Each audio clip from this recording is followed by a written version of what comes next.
Olá, pessoal, sejam muito bem-vindos ao terceiro episódio do Ouvindo Saberes. E dessa vez eu estou com um convidado.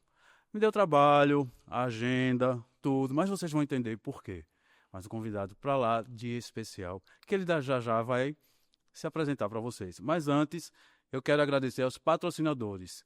O Êxito Preparatórios, tá?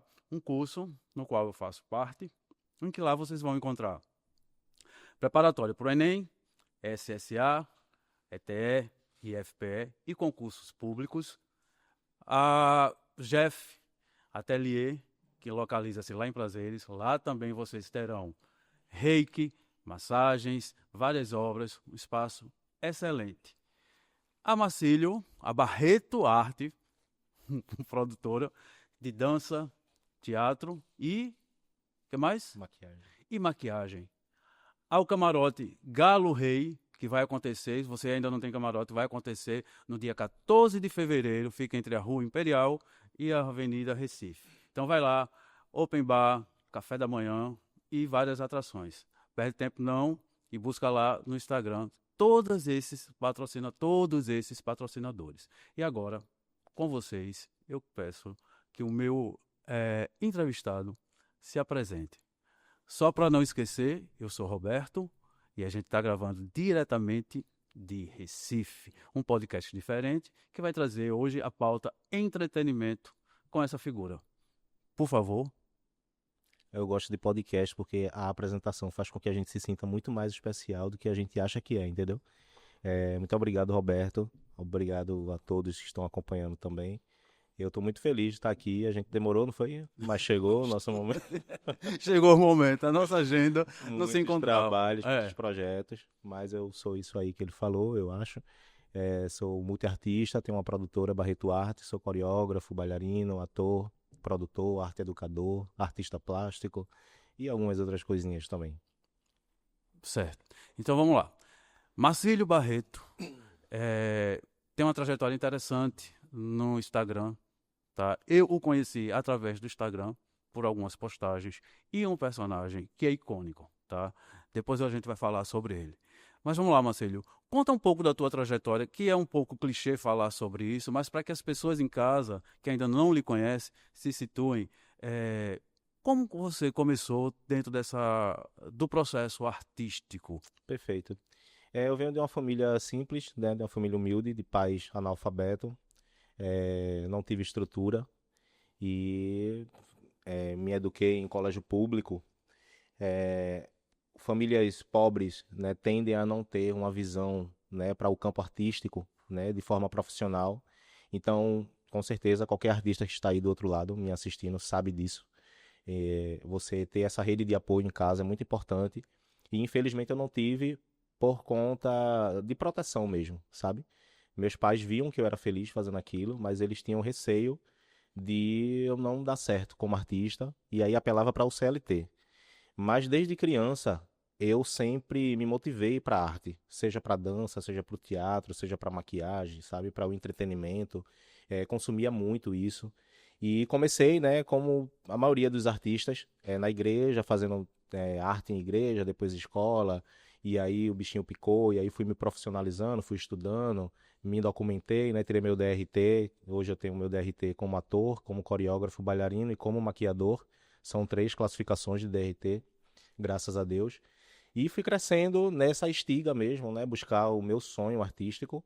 Hoje eu tenho 34 anos, nunca trabalhei na minha vida de carteira assinada, nunca fui CLT, porque eu sempre vivi e sobrevivi da minha arte, assim, graças a Deus. Certo.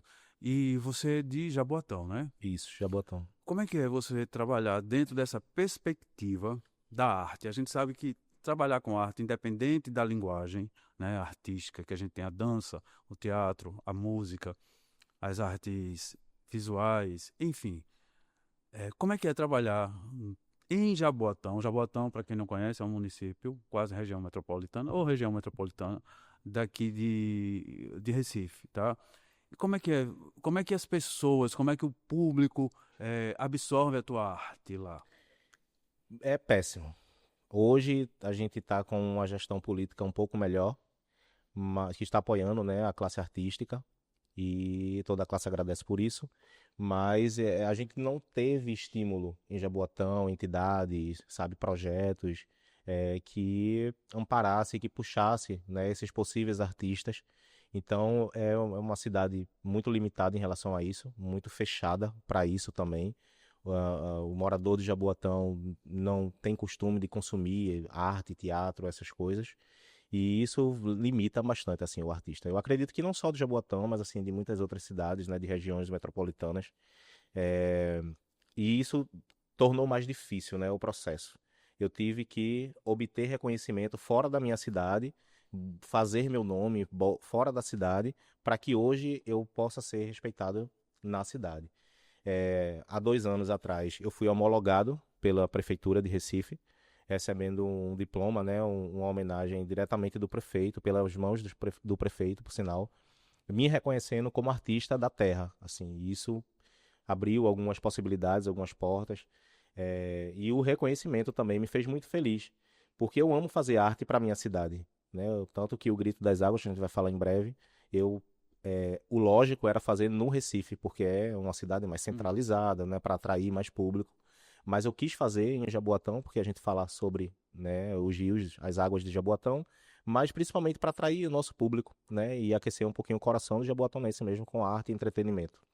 Tá, e você tem um outro nicho que é o arte educador. E como é que é, Marcílio? Eu também sou professor.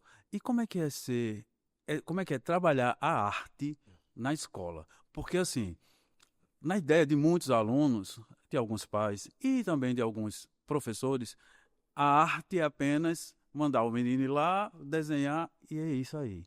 Mas o que é ser arte educador num país em que a gente tem uma desigualdade social grande, num país em que não valoriza a educação e num país em que a arte ainda é tida como um veículo de preconceito? É perfeito.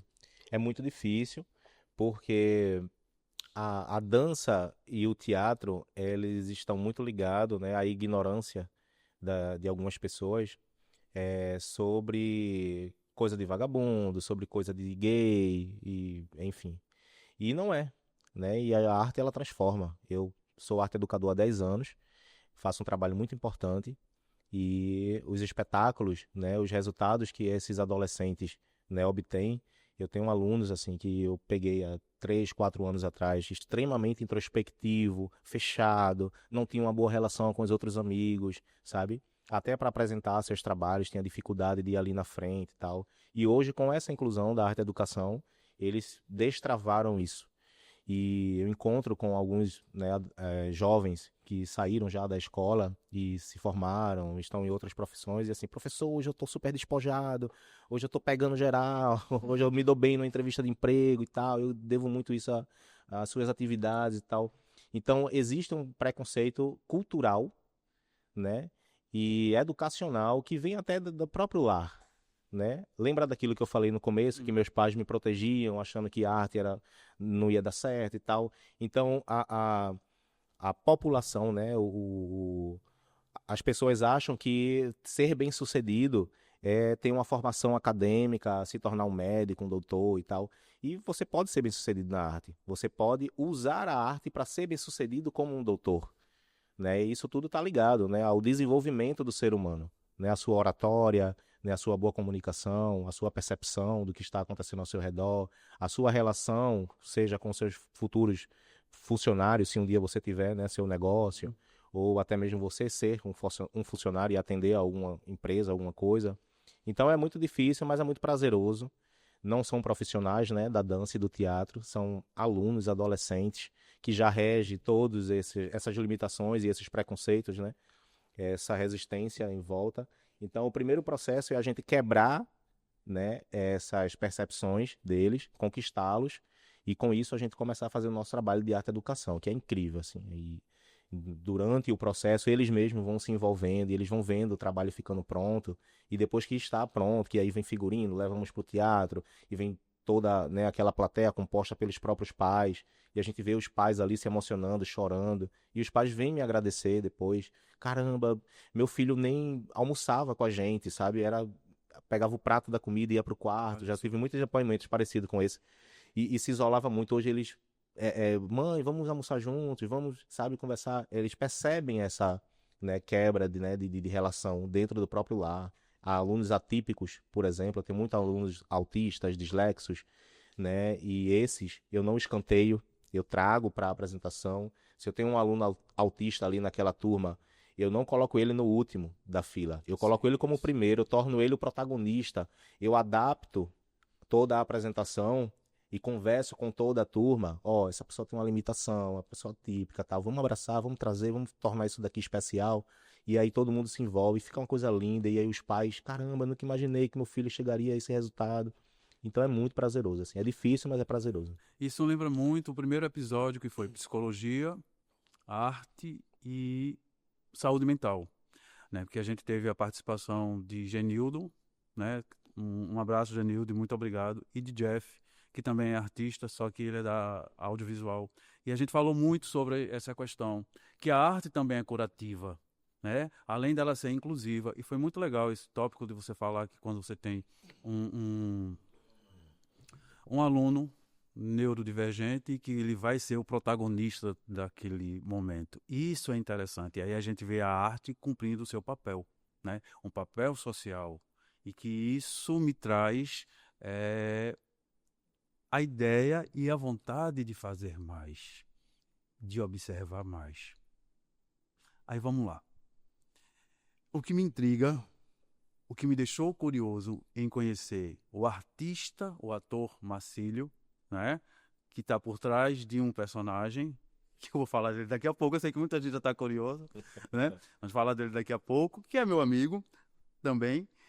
É essa vontade, tá, Marcílio? E não é missa de corpo presente, que eu não preciso disso, e nem você, né? Mas essa vontade de você fazer arte e fazer com maestria, que a gente percebe que você se envolve e tem um brilho no olhar, né? Dito isso pelo o evento que você promove todo ano, o Monster, o Halloween, gente, maravilhoso, e que quem ainda de Jaboatão, de Recife, região metropolitana ou de outros estados tiver oportunidade de assistir no próximo ano, não percam. É muito bom. Eu tive a oportunidade de cobrir um pouco o evento e sair de lá impressionado com a riqueza de detalhes. Me fala um pouco assim, por que Monster? Por que da maquiagem? Me explica. Perfeito. O Monster Night, ela é uma equipe de terror, né? De entretenimento de terror, que atende festas e eventos de Halloween, no período de Halloween. Eu sou fascinado por filmes de terror desde criança, né? O meu fascínio por maquiagens artísticas vem desse meu fascínio de filmes de terror. Então vi aquelas criaturas, os demônios, aquelas coisas feiosas, e eu achava aquilo tudo incrível. E nos meus estudos, né, eu via que era um homem, uma mulher que fazia um maquiador, uma maquiadora. Eu dizia, caramba, se alguém que faz isso, eu posso também fazer isso.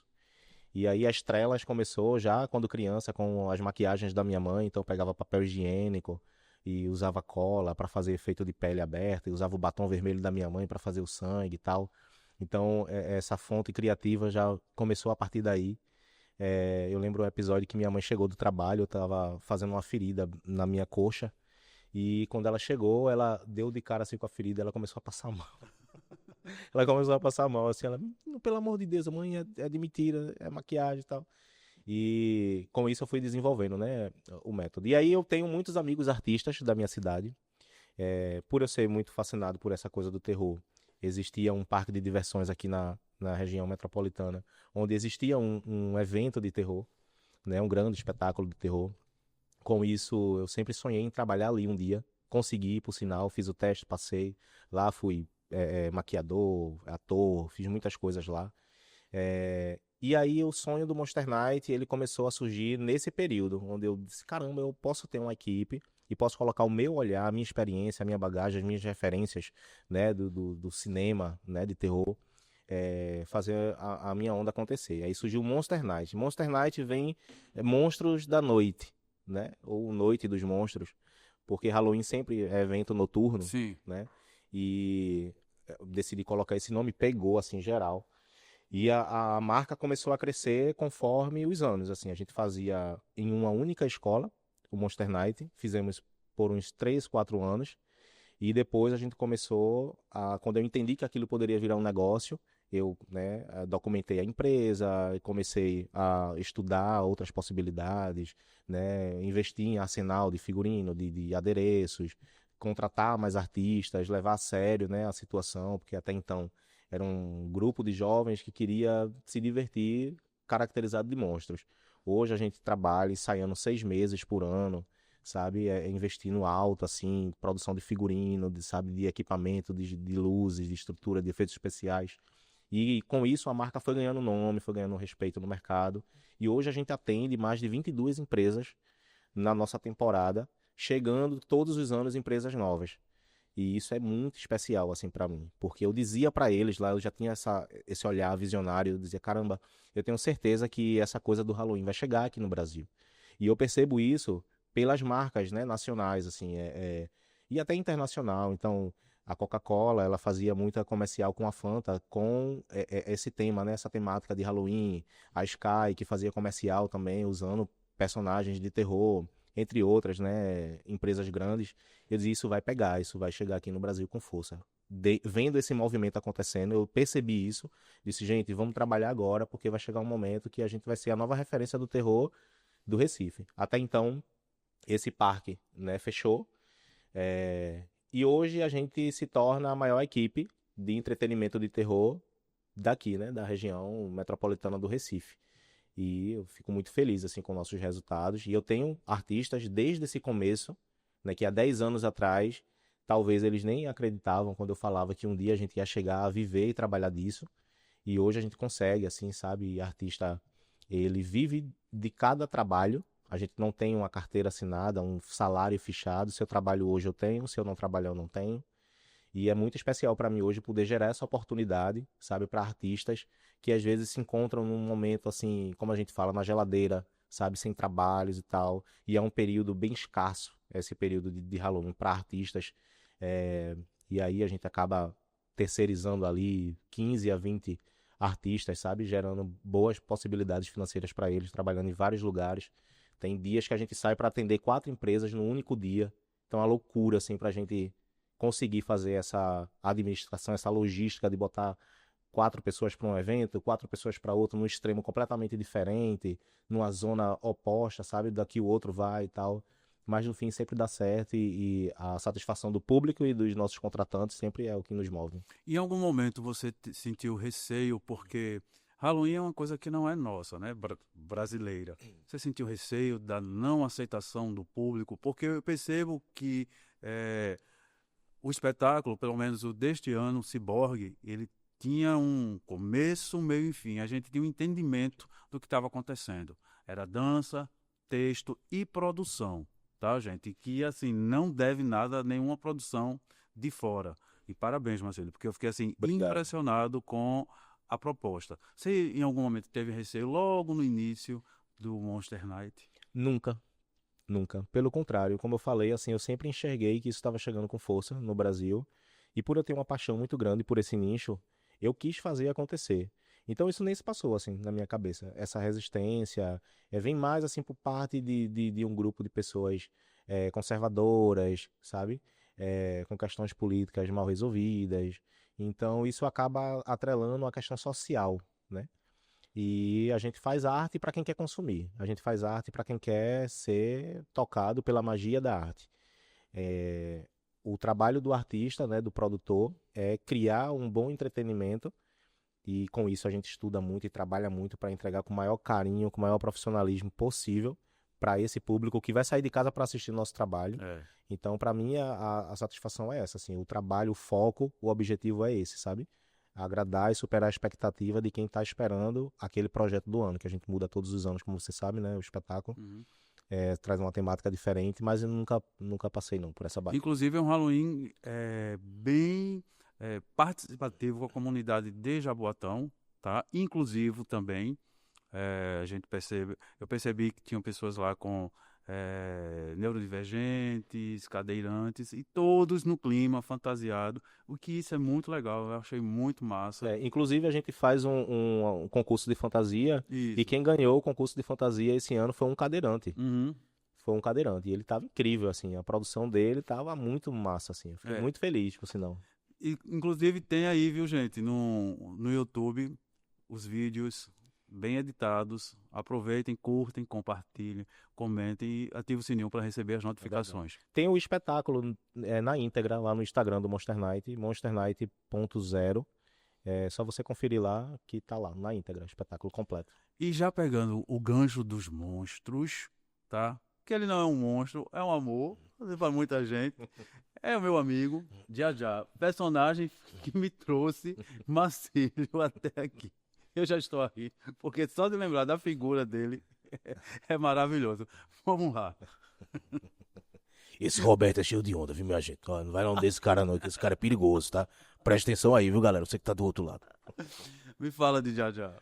O Já foi um personagem criado através de um convite, né, da Bruna Pinheiro, que é uma grande criadora de conteúdo. Amorzão da minha vida, te amo, meu amor. Tô morrendo de saudade de você. Abraço, Bruna. Ainda não a conheço, mas quem sabe, viu? Vou lhe entrevistar aqui, né? Tudo é possível, Essa viu, mesa Bruna? merece você. E aí, Bruna precisava gravar uns conteúdos envolvendo monstros. E aí eu dei a ideia, que tal a gente gravar com um diabo meio, né, desmistificado, assim, sendo o oposto do que as pessoas, né, o desenham, né? Porque o diabo, ele é o oposto de Deus, né? Ele é a oposição geral, assim. Então, é um personagem ruim. E eu tive a ideia de trazer ele de uma forma cômica, mais leve, transformar o personagem em um ser temente a Deus, né, que se coloca abaixo de Deus, aceita isso, né, e vê no ser humano as maldades, né, do ser humano e acaba tendo medo, né, do ser humano, dos pecados do ser humano. Então ele considera que o ser humano usa o nome dele para justificar os seus pecados.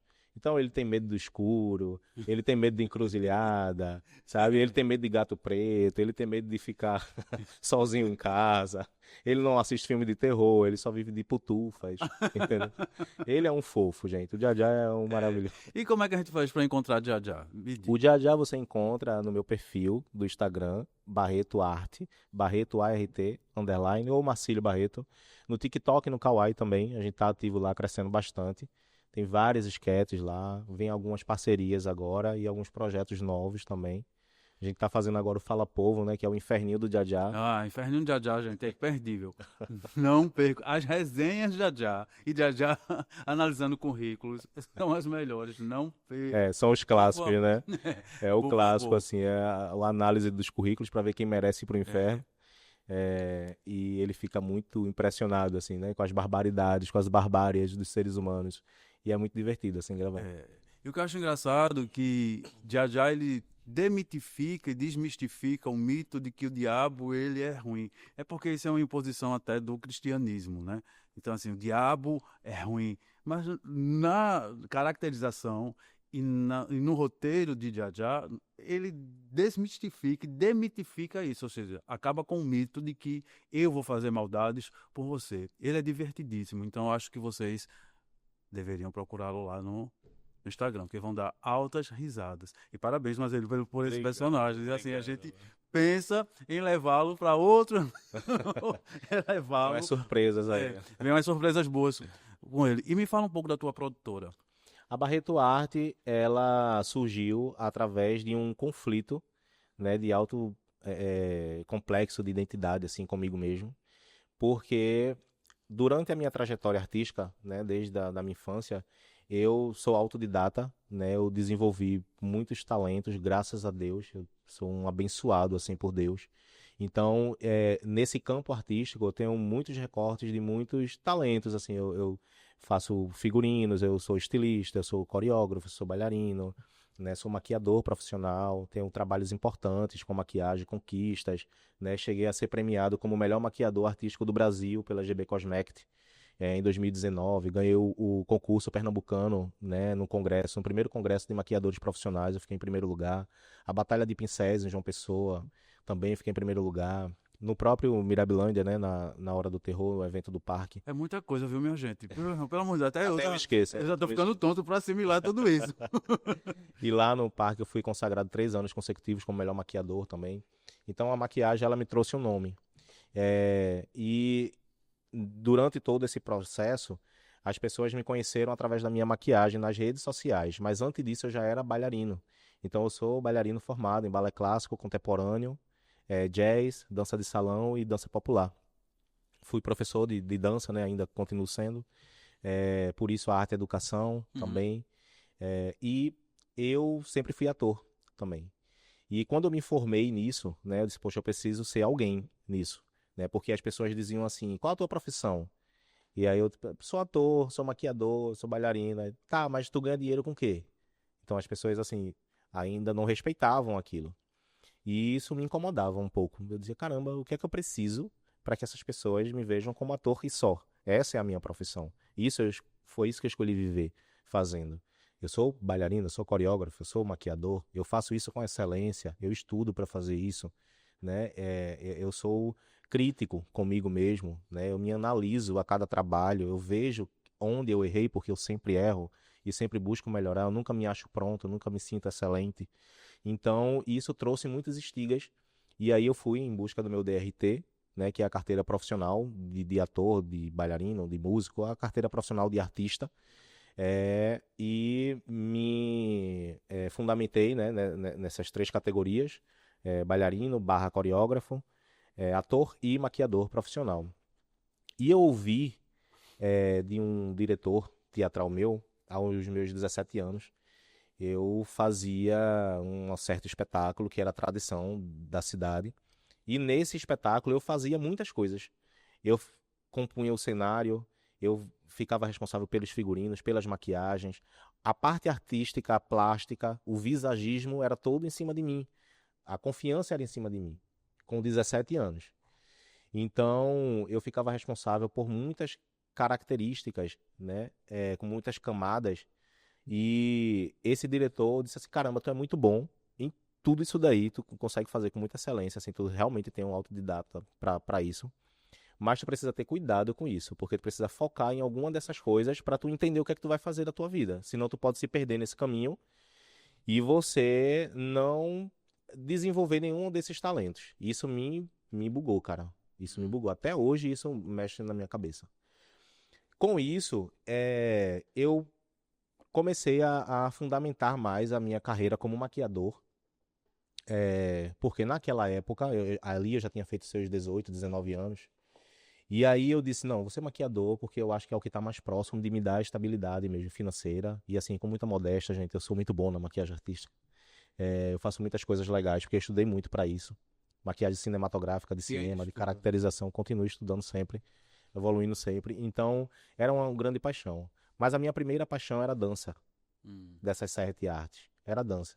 Eu sou um bailarino fascinado assim, pela dança. Eu amo demais isso. Coreografar, principalmente. É uma grande paixão. Então, quem chegou depois da maquiagem acha que a maquiagem era meu principal cargo. Mas antes disso, eu já tinha feito milhões de trabalhos importantes, musicais, espetáculos teatrais, quadrilhas juninas, né? Próprio projetos de arte e educação em escolas, né? Levando os alunos para o teatro.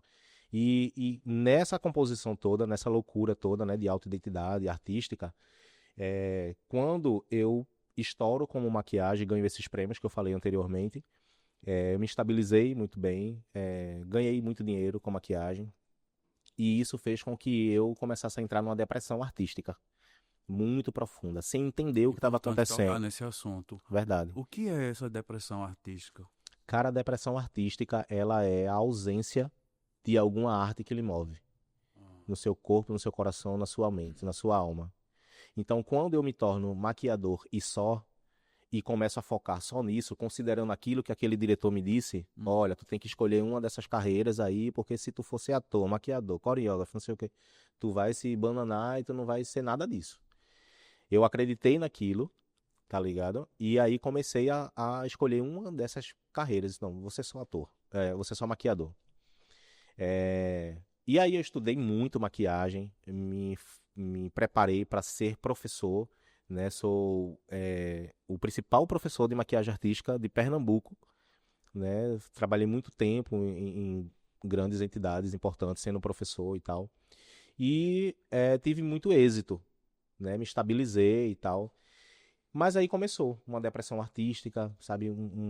Vazio. Uma ansiedade, um vazio, sabe? Eu não me motivava mais para sair para fazer a maquiagem, que era algo que eu amava fazer.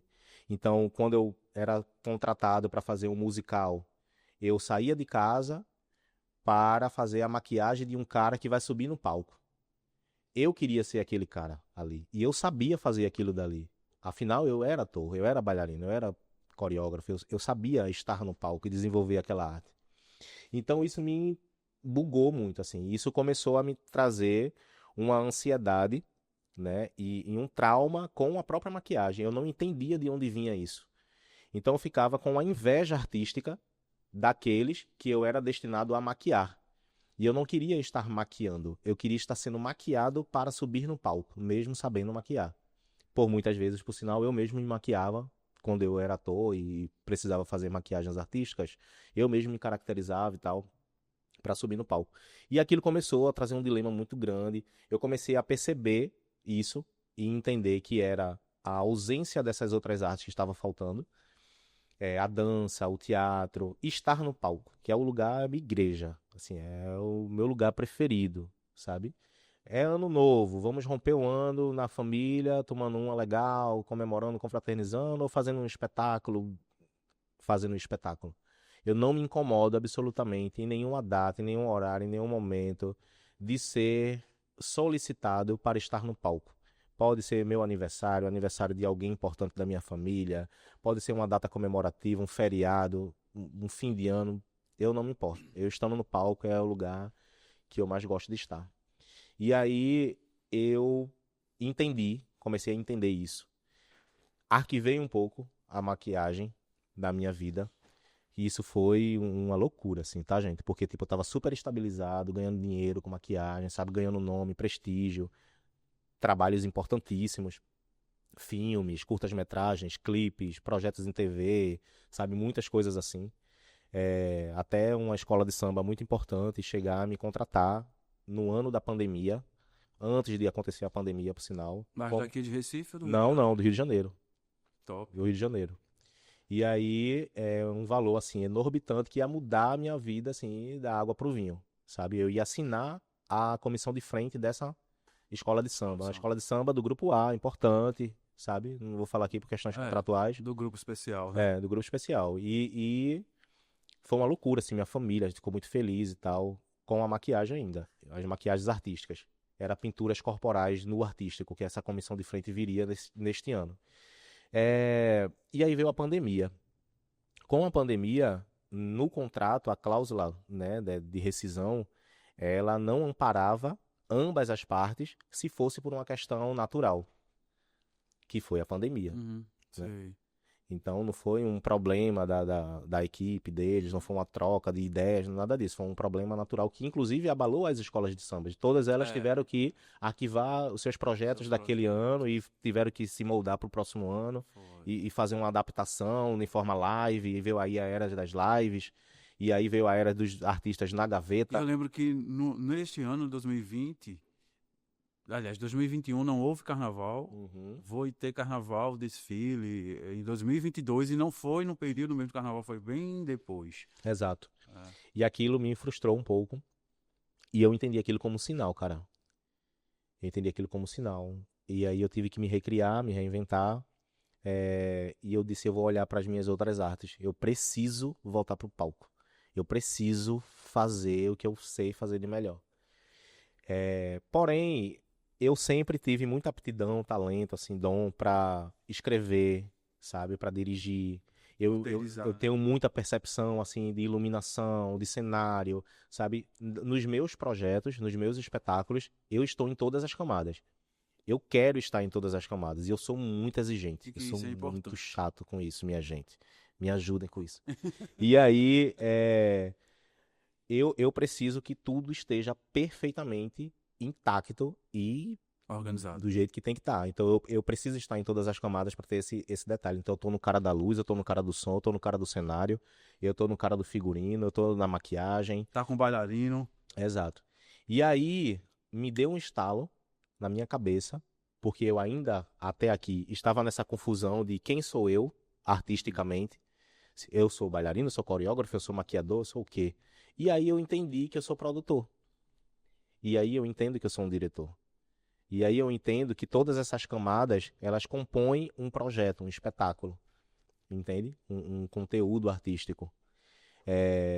Porque eu tenho aptidão para escrever, para dirigir, para luz, para maquiagem, para o figurino. E se você ver todos os meus projetos bem-sucedidos, né, graças a Deus, todos eles são compostos por 80% das minhas concepções criativas ali, E aí surge a ideia do da Barreto multi-artista, Arte. né? E aí vem Da a Barreto Arte, eu Barreto disse, Arte. caramba, eu tenho que criar uma produtora para que eu possa desenvolver todas as minhas artes nela, ganhar dinheiro com isso, gerar oportunidade para outros artistas que são só bailarinos, Isso. que são só atores, que são só maquiadores, né, para que a gente consiga trabalhar e crescer a marca e fazer. E aí hoje eu tenho, né, trabalho para uma produtora, uma das principais produtoras, né, do estado como ator.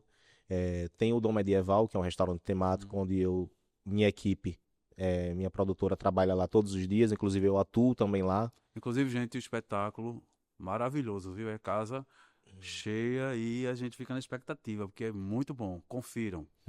E aí, pronto, pelo recorte do Dom Medieval que você foi assistir, aquele figurino foi eu que fiz a concepção. Aquela coroa foi eu que montei, que Sim, sim. produzi. Aquelas coreografias foram eu que fiz. Aquele texto foi eu que escrevi. Aquelas cenas foram foi eu Cenário que também. dirigi o cenário. Então, O tipo dragão. assim, O dragão. não, o dragão já existia na casa. É uma decoração da casa mesmo. E aí isso instalou, né, na minha cabeça, eu entendi o porquê que Deus colocou todos esses dons. E aí aquela voz daquele diretor lá aos 17 anos, dizendo, olha, tu tem que escolher uma dessas coisas e tal. Ele estava errado. E eu estava errado também de ter, sabe, acreditado naquilo. E hoje eu me sinto muito feliz, muito... Eu me encontrei, sabe, comigo, me sinto muito confortável, assim.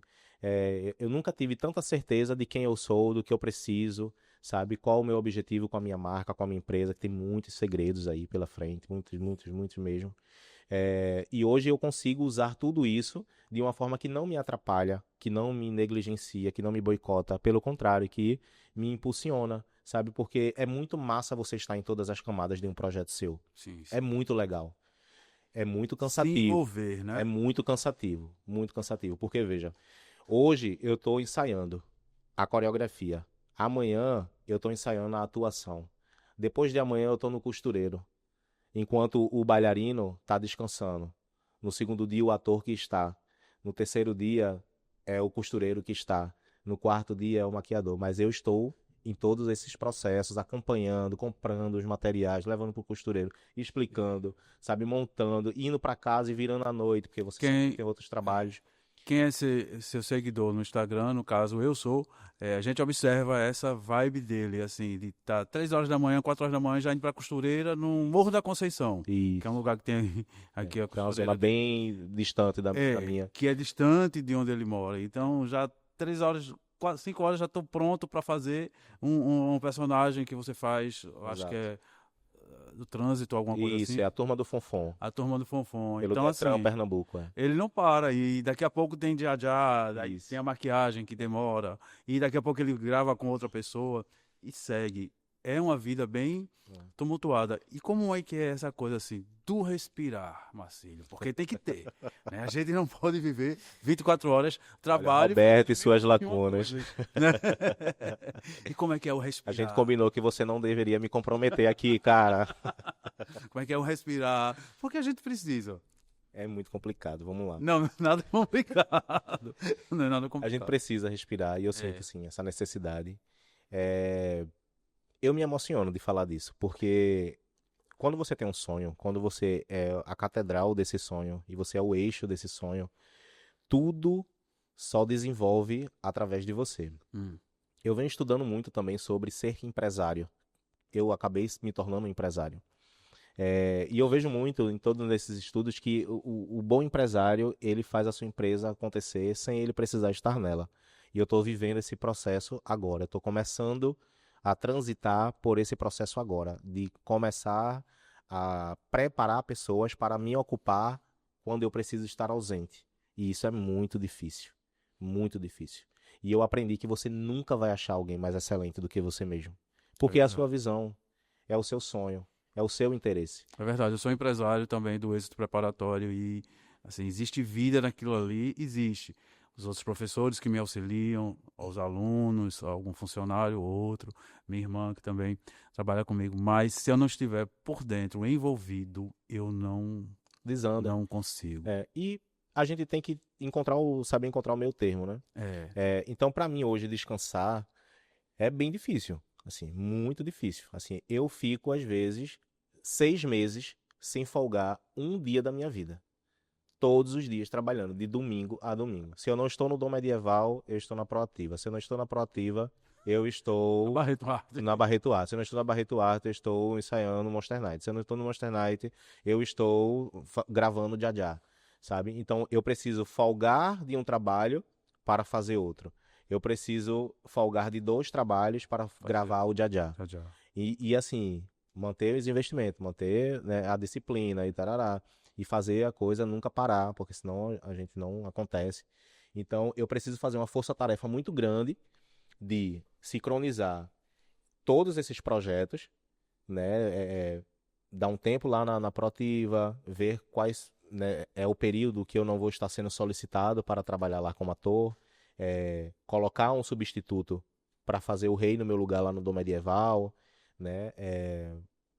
Gravar bastante coisas com o Jajá para ficar estocado, para eu só ir postando naquele período que eu vou precisar ficar descansando, e me desativar de outros projetos. Então, esse malabarismo é muito complicado porque eu dependo da disposição de quem vai me substituir e da não demanda que possa vir para mim naquele mês, entende? De trabalhos. E aí, quando isso acontece, assim, as luas, elas se sincronizam, os planetas se alinham. E Tanto é que aí, foi um. e aí eu tiro uns dias na minha casa de praia, que é o lugar que eu mais gosto de ir, que é no litoral sul aqui, né, de Recife. E tiro ali 3, 4 dias para me recompor e já com a cabeça no trabalho. E tanto é que Eu foi tô lá sempre- escrevendo, sabe? Eu tô de madrugada, tá ali minha esposa, vai dormir, menino, tu tá descansando, não sei o quê. Não, claro. Aí quando ela dorme, eu tenho que escrever esse texto. Essa ideia é muito boa. E aí a gente vai fazendo isso, assim. Agora, tem um ditado que diz assim: quem ama o que faz não trabalha, se diverte. se diverte. E graças a Deus, por eu ser muito apaixonado por tudo isso, quando eu preciso ficar esses 6 meses direto trabalhando, não é uma tortura para mim. Eu sinto muito meu corpo cansado, sinto muito a necessidade do descanso, do lazer, do repouso, mas é muito satisfatório, muito, sabe? Cada dia que eu saio para trabalhar é uma bênção, assim, sabe? Quando o dinheiro cai na conta, eu chego a fico tipo, caramba, eu ainda ganhei um dinheiro para fazer um negócio que eu amo tanto fazer, que eu, sabe, me gera tanto prazer, tanta satisfação, entende? E o processo também, os erros, sabe? Eu amo identificar um erro. Eu amo quando eu enxergo quando eu errei, sabe? Eu não tenho resistência, eu não tenho arrogância, ignorância, sabe? Prepotência. Eu reconheço, né, onde está aquele erro, trabalho aquilo, sabe? Para melhorar, buscar crescer. E aí é um grande malabarismo, assim, para descansar realmente E trabalhar com arte. Hoje eu poderia estar descansando agora nesse momento, Roberto, mas eu estou aqui agora com você. Isso é importantíssimo. Olha só, depois de quase 6 meses tentando trazê-lo aqui, que era muito da vontade do meu podcast, trazê-lo. Mais vezes, eu consegui. estou aqui por prazer, por vontade. Poderia isso. cozinhar vocês, Roberto, eu tô no projeto hoje, não vou conseguir, Não vou conseguir, né? mas estou aqui. E aí, Marcelo, a gente vai um pouco polemizar, problematizar, talvez não seja o termo adequado, mas polemizar. Veja bem, a gente tá na onda da internet já faz um certo tempo, na onda do Instagram. Não é? Você é ator por formação. Como é que você vê? Porque a gente vem de uma contramão, né? A gente vem de um contrassenso, não é? Onde as produções artísticas, onde o teatro, onde a dança, a gente era visto em foco, em loco, a gente ia ao teatro e se animava por aquilo ali. Hoje a gente vê as pessoas fazendo, até que não são atores ou atrizes, e eu não estou aqui para condenar ninguém, mas que se chamam de blogueiros, fazendo um tipo de comédia ou um tipo de arte. E você, enquanto ator, como é que você vê essa questão? Porque a gente tá nadando nessa onda, né? Todo mundo hoje em dia quer ser blogueiro. Ah, eu quero blogueirar, eu quero blogueirar. Viralizar é a palavra, né? Viralizar. Quero viralizar. Eu quero viralizar. Meus alunos dizem assim, eu vou terminar o terceiro ano, professor, não vou fazer faculdade não, eu quero ser blogueiro, eu quero viralizar. Mas até para viralizar, você tem que saber o produto que você quer. A gente tem que ter muito cuidado, né, de falar sobre esse assunto, porque a gente não pode negligenciar o que é ser blogueiro, criador de conteúdo, né, digital influencer, enfim, trabalhar com internet. É um trabalho, né, e poucas pessoas entendem que isso é um trabalho. Então, talvez, muitas pessoas acham que esse é o caminho mais fácil de ficar rico, né, de ter status, fama, né, de viralizar, trabalhando menos no seu tempo e ganhando muito dinheiro e muita fama. Mas não é por aí, né, que funciona. Então, é esse mito de, vou botar uma galinha na cabeça, tirar a roupa, sair correndo pelado no meio da rua, vou viralizar. Porque isso vai dar enquete, isso vai dar matéria, né? E dá. Mas a fama, ela é muito diferente do sucesso, né? Eu costumo dizer, que essa é uma frase minha, que a fama, ela é o sucesso repentino. E o sucesso é a fama constante. E eu busco o sucesso, por exemplo. Eu sou um blogueiro, um criador de conteúdo que busco o sucesso, né? A fama e o status nunca mexeu com a minha cabeça, nunca me deslumbrou, nunca, sabe? Eu sou muito pé no chão, sei de onde eu vim, sei para onde eu quero ir, e levo isso com muita tranquilidade, né? Na minha carreira e tal. Mas eu vejo sim que muita gente, às vezes, acaba metendo os pés pelas mãos, né? Trazendo conteúdos não saudáveis, né? Abordando, sei lá, temas, né, complexos, né, que não caem no bom entendimento, né, de uma grande massa, que às vezes é oposta, né, a uma necessidade, por exemplo, pessoas atípicas, sabe? E aí vem uma pessoa ali e faz uma comédia, sabe? Faz uma piada de um cadeirante, Então, eu como comediante, né, nessa paleta de comédia, eu sempre digo para os meus artistas que eu valorizo e respeito e me identifico com um comediante que, assim como eu, ele não usa as características atípicas, diferentes do outro para tornar isso uma piada. Eu acho isso agressivo, ofensivo, eu acho que isso magoa, isso machuca.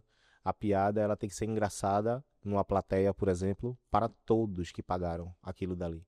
Imagine você tem 180 quilos, você é obeso, você já vive seus dias com o seu dilema. Você não consegue amarrar um cadastro, você não consegue subir uma escadaria, você não consegue, né, entrar em um determinado carro que é muito pequeno, você já vive seus problemas de autoestima, né, de complexos, né, até de profissionais, porque a gente lida muito com essa coisa do padrão, né?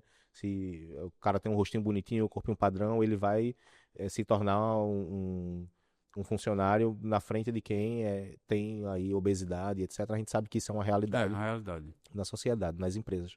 Então o cara já vive seus processos, né, e seus dilemas. Aí o cara vai pagar um valor para ir sorrir, para se descontrair. E aí ele vai dar moral, né, prestígio, fama para quem está lá no palco. E aí quando ele senta lá, o cara olha para ele e faz uma piada com o corpo dele. Porque é uma baleia, mas por que não sei o quê? Como foi que tu conseguisse sentar nessa cadeira? E aí todo mundo vai sorrir, né? Porque o brasileiro, ele tem essa coisa, né, de rir da desgraça dos outros, de rir do constrangimento dos outros, não sendo você, é engraçado. Mas aquele cara ali, ele vai voltar ali tão péssimo, cara. Ele vai voltar tão arrasado. Por hora, ele pode até dar um sorrisinho ali, sabe? Pra pagar de doido e fingir que não se, né, comoveu com a situação. Mas por dentro, só ele sabe como ele foi exposto naquilo dali. E aí o ingresso que ele pagou pra sair dos dilemas dele, pra sorrir, pra se descontrair, pra se entreter, virou um pesadelo, virou uma tortura. E aquele cara, com toda certeza, nunca mais vai voltar no show de piada, no show de comédia. Porque ele vai ter essa perspectiva e vai esperar isso do outro. E aí eu acho isso muito assim apelativo. Acontece também no Instagram, em algumas redes sociais, em que, assim, a piada pela piada. Isso. E às vezes não me faz rir. Tá? Isso é uma questão particular, nada especificamente para determinadas pessoas. Eu estou falando assim, com determinadas No contexto geral, né? no contexto geral. tá? E a mesma coisa pode acontecer no em foco. Você assistir um espetáculo de comédia que você não consegue rir. Talvez seja um estado, o seu momento naquela hora que você não Eu já fui tá. pra muitas, muitas mesmo. E eu nunca fui o alvo de uma piada assim, né? Brincando, né? Me ridicularizando. Mas eu já vi muitos artistas fazerem isso. E eu nunca consigo achar graça. Não consigo mesmo, assim. E como é que você vê as redes sociais no momento atual, em relação ao teu trabalho? Hoje eu tô precisando dar uma atenção a mais na rede social, porque eu sou do tato, né? Do teatro, né? Do entretenimento de caixa, né? Do produto cinematográfico e tal.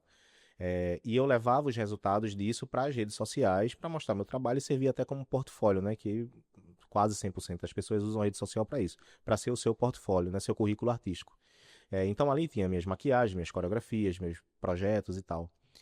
Com o Jajá, né? Quando o Jajá viraliza, né? Com o meu personagem, eu comecei a ter um olhar, né? Para a internet diferenciado e ver que é possível também eu trabalhar com a internet. Porque eu conquistei o coração de 176 mil seguidores. Eu amo Olha vocês. aí, gente. Eu amo tanto essa galera, gente. O que é que essa galera vê em mim? E aí, é muita responsabilidade, Roberto.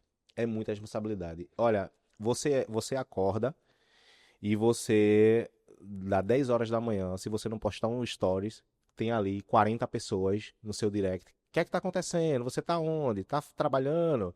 Tá doente? Cadê o Jajá que não apareceu? Cadê o Barreto? Tá de férias? Tá numa lua de mel?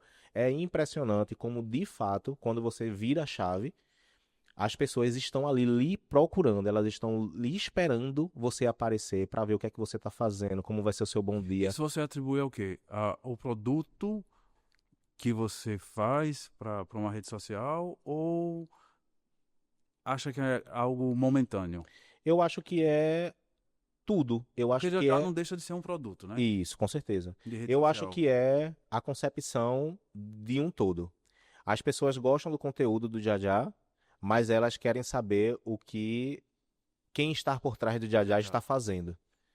Quem é Marcílio por trás da máscara? Hoje, por sinal, já umas 5 pessoas responderam lá as histórias. É você que faz o Jajá? Porque constantemente eu tô ganhando seguidores. Eu tô ganhando uma média de 500 a 600 seguidores por dia. Ótimo. E aí, Parabéns. obrigado. Então, tipo, todos os dias tá chegando muita gente no Instagram. E quem chega novo, que me viu caracterizado, não sabe como é meu rosto, não sabe como é meu dia a dia, o que eu faço por trás do personagem e tal. Então, isso tudo faz com que as pessoas se sintam curiosas, elas querem saber mais de quem está por trás do personagem. E aí vem uma conquista e uma relação com o seu público. Eu conheço o meu público sem saber quem são essas pessoas. Pelos assuntos Que que eu legal. abordo, pelos assuntos que eu defendo, pelos assuntos que eu critico, sabe? Pelo que eu tenho oposição, pelo que eu defendo, sabe? Então, Isso é uma sacada legal. exatamente. Porque muita gente não tem isso. Faz por fazer e vai lá. Se der certo, deu. Se não der, lascou e vamos embora. Cara, eu posto coisas que eu digo assim, isso aqui vai bater mais de 100 mil visualização. Tem coisas que eu posto, não, esse daqui vai dar uns 50 mil visualizações. Esse daqui vai bater 1 milhão, hein? Esse daqui vai estourar os 800 mil visualizações. E a margem de erro é muito pequena, sabe? Porque você já começa a entender essa relação, né, com as pessoas. Os comentários, sabe? As respostas, quando você fala de um determinado assunto, entende? Eu sou muito da realidade, assim, da internet. Eu não frojo identidade, não, na internet, não. Se eu tô bem, eu posto. Se eu tô mal, eu Sim, posto. isso é que é Se deu importante. certo, eu posto. Se deu errado, eu sorrio disso e brinco com isso, sabe? E eu adoro mostrar quando dá errado. E eu sou muito criticado por isso. Meus amigos, amigo, tu não deveria postar quando tu estás mal, porque isso gera uma carga energética e as pessoas vão gostar. As pessoas que estão ali esperando o seu mal, elas vão gostar e vão comemorar isso. Isso vai gerar uma bomba de energia negativa para você e vai alimentar ainda mais esse seu processo de Tô nem aí pra isso. Mas isso é um processo natural Eu sou um que ser todo humano. ser humano passa. Eu sou um ser humano. E nem toda hora a gente tá para acertar. A internet que é o sistema. É. Eu sou um ser humano. E assim, e a gente vai nessa coisa da contramão da internet, porque precisa ser mostrado o que é real. O Perfeito. que é irreal? O casalzinho perfeito, o cara com corpo perfeito, a mulher com corpo perfeito, a gente já sabe. Mas o que virou cultura na internet foi justamente isso daí. Isso daí. Então a É. gente tem que mostrar o A que é vida diferente. perfeita, o corpo perfeito, o rosto É. perfeito, o ângulo perfeito, sabe? E isso é tão cruel com eles mesmos, sabe? Essa sensação de gerar uma falsa expectativa para as pessoas, isso volta para você. Porque veja bem, eu posto uma foto na frente de um Mustang, sabe? Eu cruzo os braços ali, faço uma pose bem bacana e posto uma foto. Eu não digo nada. Eu não digo se aquele carro é meu, eu não digo se Sim, aquele sim. carro estava na calçada de um prédio que eu passei e vi, achei legal e tirei uma foto. Mas aquele carro é vermelho, minha camisa é vermelha, eita, vai gerar um conteúdozinho aqui, vou tirar uma foto. Aí a galera começa a associar que aquele carro é seu. E aí começa uma grande movimentação de respostas. Poxa, que massa, parabéns pela conquista, que não sei o que, coisa e tal. Eu fico me perguntando como essas pessoas se sentem bem com isso. De gerar um movimento através de uma mentira, sabe? De uma coisa forçada, forjada, entende? E como essa criatura dorme com isso, entende? Essa barreira eu encontrei quando eu disse assim, vou fazer o podcast. Eu sempre tive vontade, entendeu? Independente do que vai vir no futuro, eu disse a minha voz. Eu preciso prestar um serviço para as pessoas que seja um serviço bom, não banal, mas trazer um psicólogo, um artista, uma nutricionista e outros que virão, assim, é importantíssimo porque as pessoas precisam entender que existem trabalhos e projetos interessantes aqui, não só em Recife, mas no mundo. E eu quero que minha voz e quero que o meu podcast ele atinja uma grande massa. Mas Inclusive, o fato de você trazer trabalhos relevantes para aqui é um trabalho importante. é um O trabalho seu importante. trabalho é um trabalho importante. Você ter visão de, poxa, eu vou trazer essa pessoa para falar sobre esse assunto, porque eu acho que isso vai ser interessante. Isso partiu de você. É. Isso é muito massa. E, inclusive, parabéns também por isso. Obrigado. Porque, como eu disse para você, tipo, poxa, eu vou estar no teu episódio 3, né? É. Hoje. É. Mas eu super acredito na sua conversa, no seu olhar, no que você quer extrair daquele artista, daquela persona, sabe? Daquele entrevistado, daquele dia. E quantas pessoas, por exemplo, quantos jovens, né? E aí você traz em sua fala, quantos jovens não estão a passar por isso?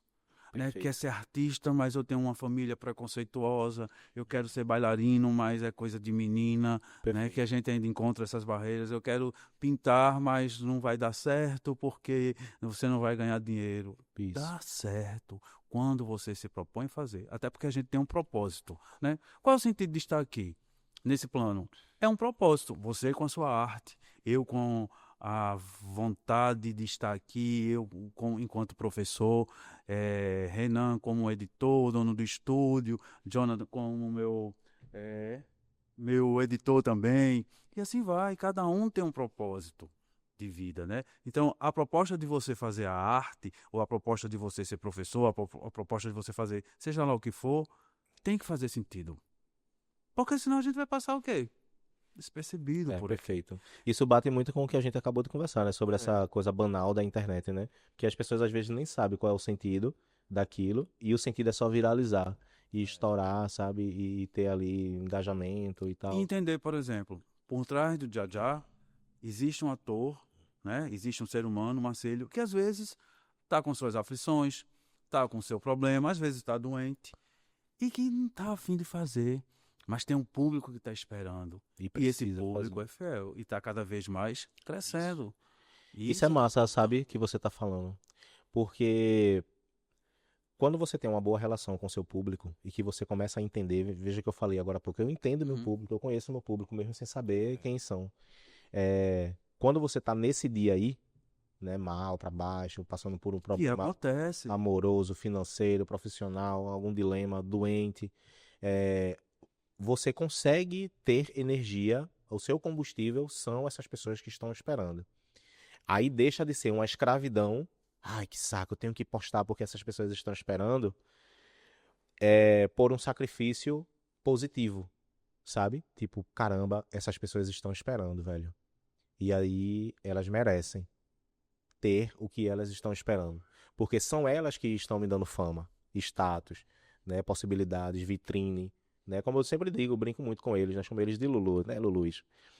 Tipo assim, os meus seguidores, eles me salvam de tantas coisas, Roberto. Tantas coisas. Às vezes eu tô com um pensamento Posso imaginar. tão péssimo naquele dia. Meus pensamentos intrusivos estão assim, em 1000%. 1000%.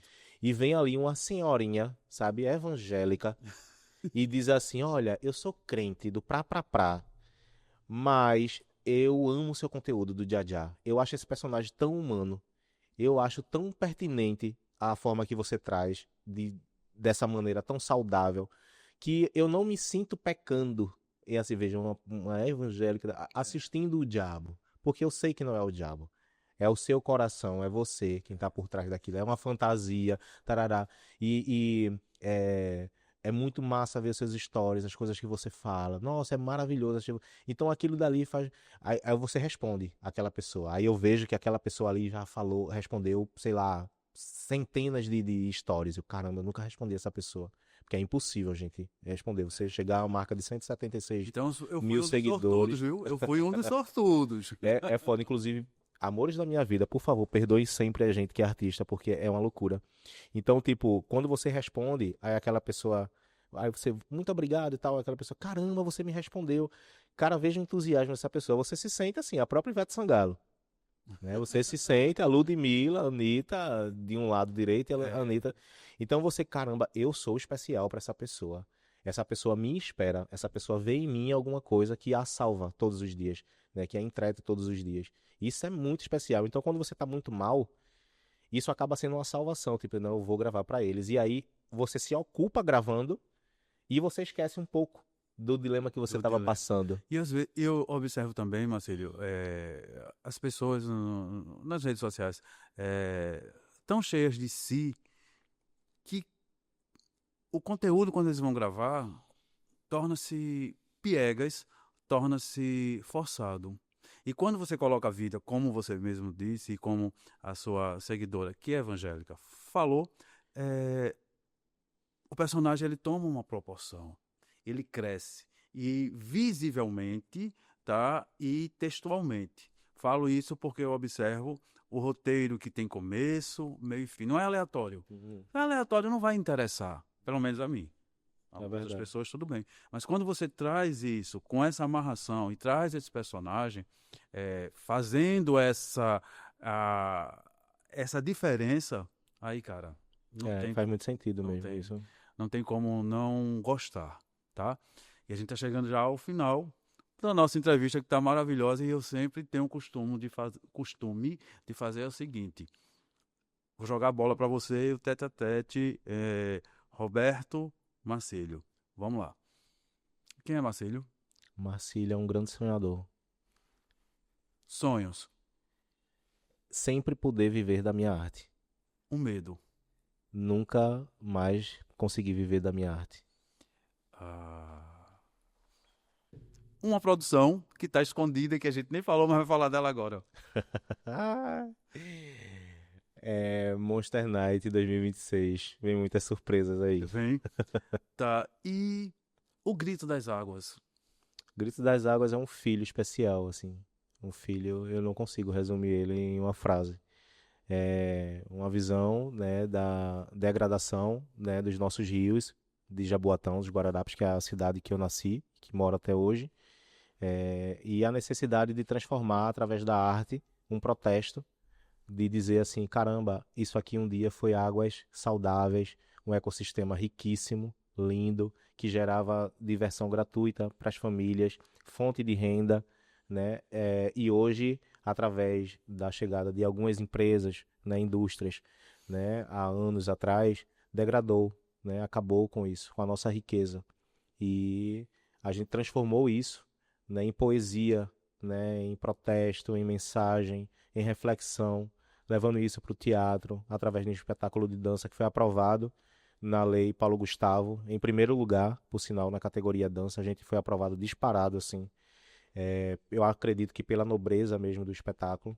E o espetáculo ele é um olhar, né, da minha vivência nessa experiência desagradável de crescer, né, brincando nesses rios e hoje não ter mais essa possibilidade, sabe, de diversão, de lazer, sabe, com sua família, de ver aqueles que um dia fazia sustento disso, né, dessas águas, não ser mais possível.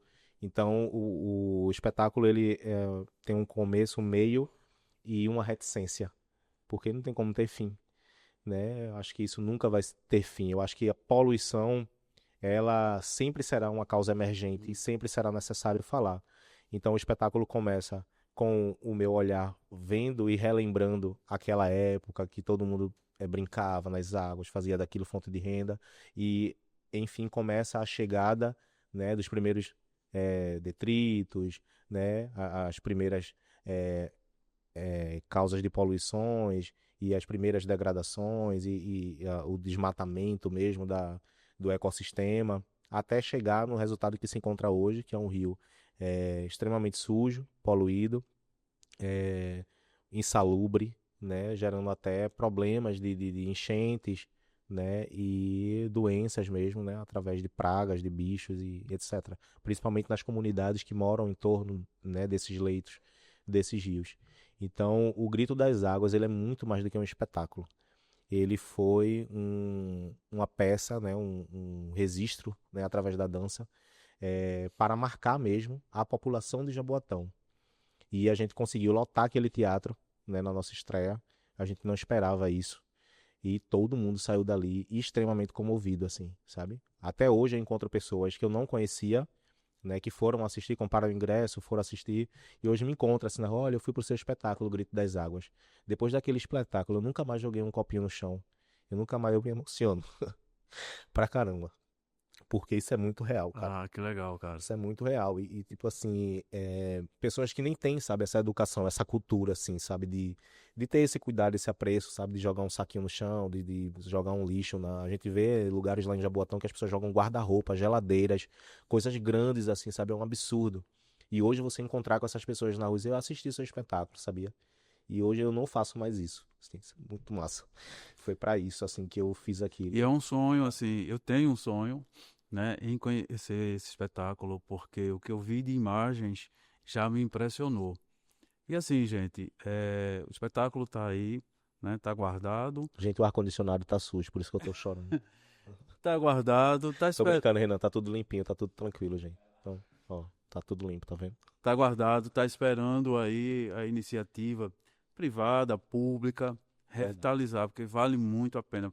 Pelo que eu vi na internet. Pegando esse foi- nicho, esse gancho, Roberto, é importante falar sobre isso, porque o Grito das Águas, ele foi um projeto aprovado por uma lei, né, federal, de incentivo artístico. E com isso a gente recebeu uma verba, não muito grande, né, a gente fez malabarismo, inclusive eu investi quase o dobro do que eu ganhei Sempre, para né? fazer acontecer com a qualidade que foi, por isso tocou tanto as pessoas.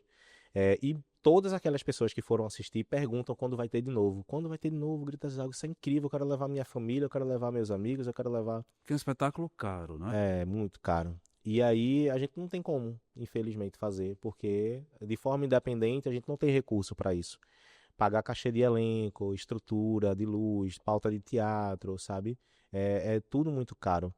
E é um espetáculo tão incrível, tão didático, sabe? Tão mágico, sabe? Fala de uma causa tão impactante, de uma forma tão contundente, sabe? Tão imersiva, que transpassa a barreira de isso ter acontecido só em Jaboatão. Então, quem assiste Grito das Águas, esse grito vale Vai para se qualquer identificar. rio poluído, para qualquer mar poluído, entende? Em qualquer cidade, em qualquer país.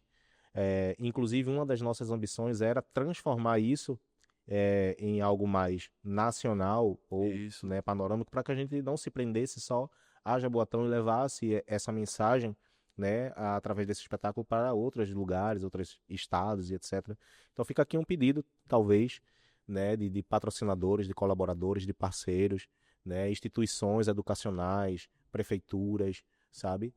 Estamos aí para botar esse projeto para a rua, novamente. Está tudo prontinho, esperando só os apoiadores. E para concluir, já. O Jajá, ele é um grande tirador de onda. O Jajá é um grande coração. Ele é o amorzão da vida de todo mundo, entendeu? Ele tá em todos os lugares, no coração das pessoas. E um dia pode estar batendo aí na sua porta. Dona Maria, esse cafezinho. Pelo amor de Deus, que eu tô precisando. O Jajá é um fofo. Assim, eu não posso encerrar sem perguntar, já, o que simboliza para você?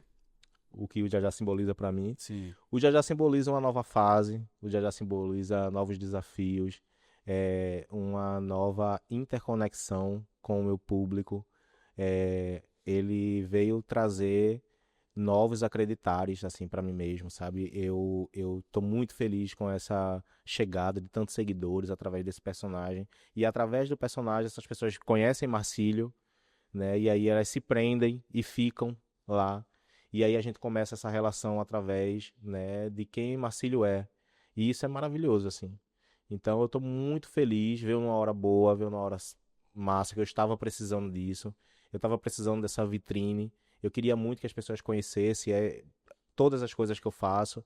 E ele é uma ponte, assim, direta para isso, sabe? É impressionante, assim. As pessoas chegam por causa do Jajá, mas vê o Grito das Águas, vê o Monster Night, vê as outras coisas e acaba... Começa a cascavilhar ali. Isso. Né? Então, assim, eu acho que é renovação, assim. O Jajá é uma renovação. Eu mesmo cheguei através do Jajá, depois fui pro Monster Night e já tô com o Marcílio aqui, nessa mesa maravilhosa.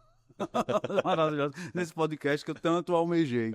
Então, assim, quando a gente acredita no sonho que pode, é só insistir, é não desistir, tá, gente? Então, estou satisfeito. Agradeço muito, Marcílio, por esse momento, porque essa troca de saberes, ouvindo saberes, é importante também para quem está aqui, no meu caso, ali entrevistar, tá? Espero que vocês curtam, não custa nada, tá, gente? Curtam, compartilhem, comentem e ativem o sininho para receber as notificações. Procurem o Instagram de Marcílio Barreto, vão no Monster Night, enfim, curtam Jajá, porque a vida é essa e a vida presta. Considerações finais, Marcílio? Muito obrigado a você pelo convite, obrigado pela paciência, por entender sempre, né, os momentos que a gente não conseguiu, né, se encontrar. Gosto muito de você, acho incrível o seu projeto, seus trabalhos. Fiquei muito feliz com a sua parceria, a sua chegada lá no Monster Night. E estou muito feliz de conseguir ter vindo hoje para cá. Espero que todo mundo assista. Engaje isso daí, viu, gente? Para dizer que eu rendi aqui, tá? Vamos Dá engajamento, gente, para ouvindo saberes, para Marcílio. Vamos embora, tá? Verdade. Quero agradecer de novo ao Êxito Preparatórios, tá?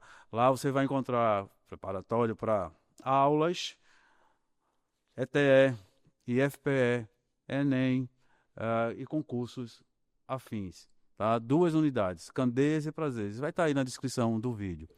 A Barreto Arte, que é a produtora de Marcílio. Vamos lá, quem é artista aí que está precisando de uma oportunidade, vai lá conversar com o Marcílio, ele é bem acessível, tá? Ao Ateliê Pedagógico Jeff Lucena. Lá vocês terão visitas pedagógicas no Centro de Prazeres, viu? Reiki, massagens e várias outras artes que Jeff faz. E ao Camarote Galo Rei, no dia 14 de fevereiro, tá? Não percam, entre a Avenida Sul e a Avenida Recife. Atrações locais, open bar, café da manhã e muita farra boa para vocês. Então vai lá, compra logo teu ingresso, garante que O Jajá vai estar lá, viu? já vai estar lá e No tem aonde? virada de lote. Então garante já o teu. Ok? Muito obrigado e vamos até o próximo episódio do Ouvindo Saberes.